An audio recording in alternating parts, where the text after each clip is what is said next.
ყველა პრობლემასთან ერთად ამ წუთებში პრობლემა დადგა ისიც, რომ არ ხდება, ვერ ხერხდება მარაგების შევსება მაღაზიებში, სადაც დახლები არის სარიელი, პურის მაღაზიები, ასევე დიდი ქსელური სუპერმარკეტების დახლები არის სარიელი. ამას ემატება ისიც, რომ საშინელი ანტისანიტარია ქალაქში, ნაგვის ურნები არის გადავსებული ნაგვისგან და მის გატანაზე რამდენიმე დღეა არავის უზრუნია.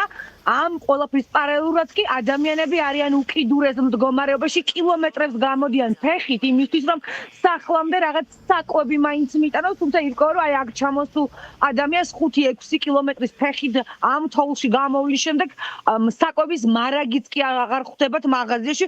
უკიდურესად რთული ვითარებაა მაღალმთიან სოფლებში, სადაც ვერ ხერხდება ფეხით გადაადგილებაც კი და ადამიანები პირდაპირ გვეუბნებიან, რომ ვერ პოულობენ უბრალოდ იმ ტექნიკას, რომელსაც ხედავენ სამთავრობო არხებით ან სოციალური ქსელებით, რადგან ეს ტექნიკა მხოლოდ როგორც ჩანს ფოტოებშია, რადგან ადამიანები უკიდურეს მდგომარეობაზე ჩვენთან პირდაპირ ეთერში საუბრობენ. ტრაქტორი არ გამოუშვეს, აი სახლები დატვირთული თოვლით, არავინ არა, შიგნით ავატყოფები. ტრაქტორი არ გამოუშვეს. და მივანკლებთ ფეხით. ასე გვაქცევენ ყურადღებას. ხალხო. თოვლი მიაღწია 3 მეტრომდის. ტექნიკა ვერ მიდის. მოვადით. მოვდივართ. ზედა მახინჯაური. ერთი კვირია ხალხი სახლიდან გარეთ ვერ გამოდის. ტრაქტორს აკარუშვებენ, პატრონი ამ სოფელს არ ყავს. მთავრობა ამბობს, რომ გზები გაიწმინდა უშუქრით ჩაირთო. გაზბენდი რა ვიყო, ხეხი წამოვიდოდი ახლა ხალე. მარშრუტი არ წამოსულა. რამდენი ხანია სინათლე არ გვახლა 2 დღეა. ადრეს 3 დღეს არ იყო. ასეთი რთული ვითარება როა თქვენი აზრით მომზადებული უნდა ყოფილიყო ხელისუფლება? მომზადებული უნდა ყოფილიყო, ბაბუა, მომზადებული. ი პარლამენტარანობა იმდენი ფული იღეს, ხორება, ბოდიშაპ სიტყვა, ხორება. გეიბედო ჩემფერი კაცი და 50 წელია მუშაობ, რეტარია გამიშვა. ტრაქტორი არ უნდა იყოს ერთი სოფელში, არ დააყენეს ასე. ერთი პატარა ტრაქტორი ჩემსებაც ყოფილ. რა ხდება ნასაკირელში, რა მდგომარეობა? რამდენი კილომეტრი გამოიარეთ ფეხით? 7. რა მდგომარეობაა რომ ითხრათ იქ? ამედალი ცუდი. რა გვაქვს, არაფერი არ გვაქვს. შუქი. შუქის არ გვაქვს. ბავშვი და ჩამოვიდა ხა, სანთლები ვიყიდეთ და მივდივართ სახლში. სასახლები საერთოდ გაუწყენდელია. მე შევდივართ და მეც გამოვდივართ. საფეხმავლო გზაც არ არის, ხო? ხელისუფლება რო ამბობს, რომ გაუწმინდეთ და გზები არისო? იყო შემოსული 3 ტრაქტორი, მაგრამ ვერ გამოიტანა თოვლი.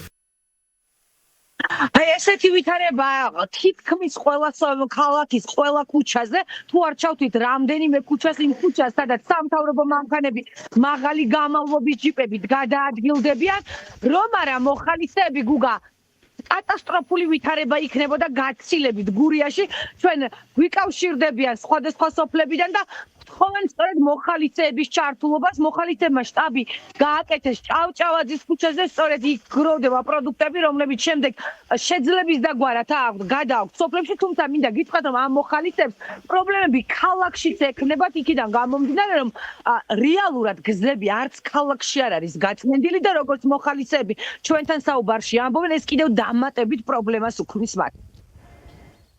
ჯუმაჩი გვაქვს ერთი კრიტიკული სიტუაცია, ერთი ადამიანი არის ცუდად და გამოსაყვანია, ამისთვის მიდის ღვთის ხალხი, ხოლო სხვა ინფორმაცია არ გვაქვს, საკვები და წამლები ჭირდებათ ადგილზე მოსახლეობა. ეხლა ოზურგეთში ვართ და ორჯერ გავჩერდით თოვლში, რისთვისაც ცალკე მოხალისეები დაგვჭირდა და მხოლოდ მოხალისეები გვეხმარებიან, პირადად მე ამას ვხედავ. არის რიგი დასახლებები, რომელზეც საერთოდ ინფორმაცია არ აქვს, იმიტომ რომ ვერ ხერხდება კომუნიკაცია, არ არის გზები. სხვადასხვა დაუდასტურებელი ინფორმაციით, მაგალითად 12-ში 10-ზე მეტი სახლია ჩამონგრეული. თოვლის დნობის პროცესი, როგორც ხედავთ, დაწყებულია და ამას დიდი ალბათობით მოყვება შემდეგი პრობლემები, ეს უკვე არის მეწყერები, რომელიც მეწყეს საშიშ ზონებში შეიძლება შეიქმნას სამომავლოდ. ამიტომ ეხლა მაინც ხელისუფლებამ წინასწარ განსაზღვროს ეს საფრთხეები და დაგეგმილად იმოქმედოს. ხალხს ჭირდება დახმარება, ძალიან ბევრ ადამიანს ჩამოენგრა სახლი, ჭირდებათ საკვები, მოხალისეების ჯგუფი ძალიან აქტიურად მუშაობს და ჩვენ ვცდილობთ რომ ყველანაირი რესურსი მოვაბილიზოთ იმისთვის ვისთან ერთად გვიძლია მაქსიმალურად მივიდეთ.